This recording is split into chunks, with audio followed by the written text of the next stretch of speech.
আসসালামু আলাইকুম ওরহমতুল্লাহি বারকাতু। দেশ এবং বিদেশ থেকে যিনারা উদালগুড়ি টিভিতে দেখতেছেন সবাইকে আন্তরিক শুভেচ্ছা অভিনন্দন। ওহা 19 ডিসেম্বর বৃহস্পতিবার উদালগুড়ি পাক দরবার শরীফে উরুসের মিটিং আয়োজন করা হয়েছে। এই মিটিংখনত ইসলাম ধৰ্মাৱলম্বী লোকসকলে আহি অংশগ্রহণ করবেন।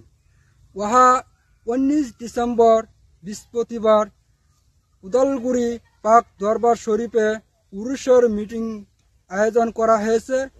এই মিটিংখনত সকলো দলে দলে অংশগ্রহণ করি অগ্নি সবের ভাগী হবেন বলে আশা রাখলাম। ভিডিওটা শেয়ার করি অগ্নি সবের ভাগী হয়ে যাবেন বলে আশা রাখলাম।